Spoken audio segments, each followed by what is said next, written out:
Well, it was definitely a shocker the way it played out, ladies and gentlemen. Crawford versus Spence. It was an annihilation. What's happening? I am your host, Nice. Like, comment, subscribe. Welcome to the fight room. Crawford, as I stated before and told everyone, that he is the number one pound for pound fighter in the world, and he has proven it last Saturday night, defeating Errol Spence and becoming the undisputed first ever welterweight champion in a 4-belt era. Magnificent, I have to say again, magnificent performance from Terence Crawford. He did everything precisely well. Footwork, jab, counters, body work, combinations. He proved that he was a superior fighter overall than Errol the True Spence, by far.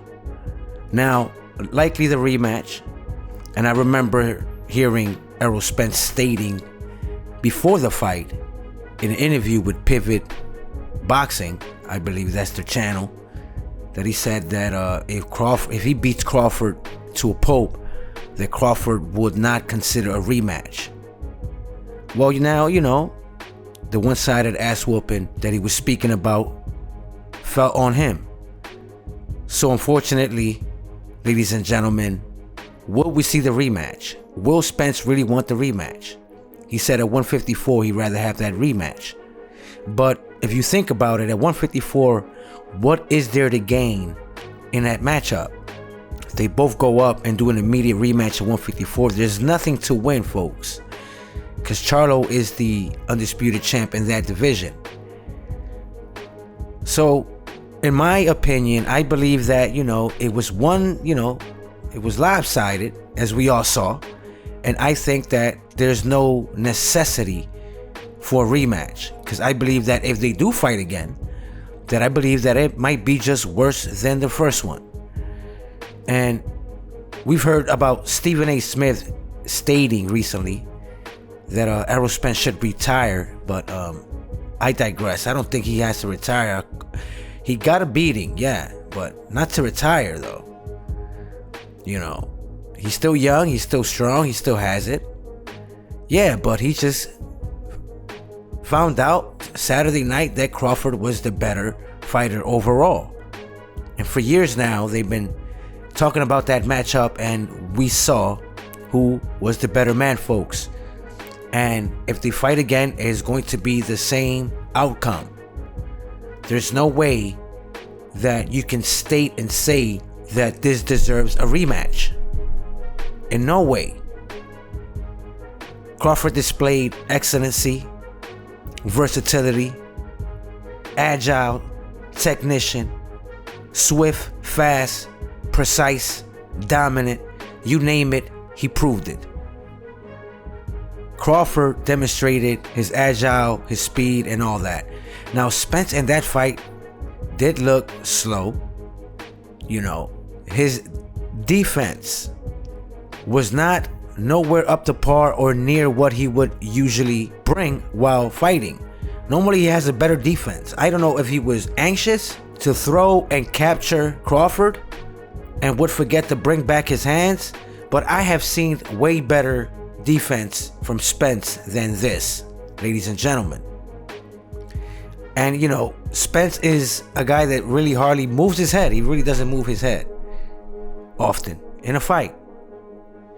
And kept getting caught while doing it. While trying to move his head, got caught.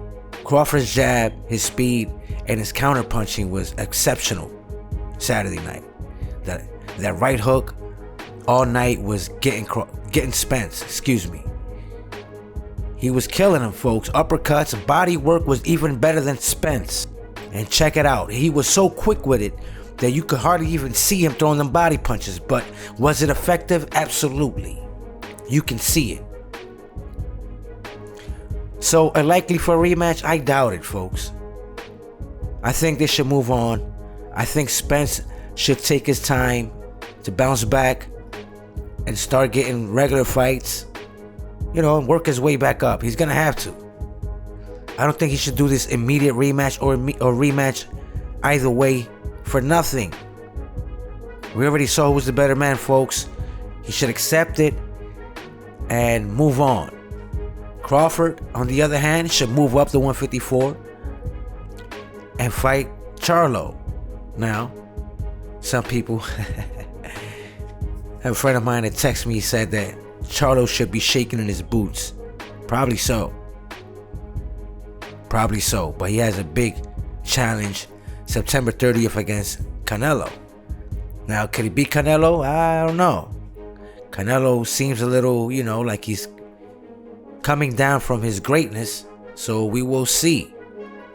But overall, I would like to see Crawford versus Charlo for undisputed. Now, imagine Crawford going up there and beating Charlo and becoming undisputed in that weight class. That would be more than history. And another thing, a lot of people, a lot of analysts, the night of the fight, said that this was the greatest performance they have seen with their eyes in any sport. There was only one, it was 2 or 3 people. So that speaks for itself. Crawford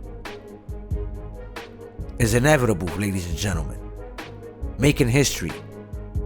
And y'all cannot deny the fact, folks. Y'all already know I am your host, Nice. Like, comment, subscribe. Y'all already know, most of all, don't forget to share the fight room.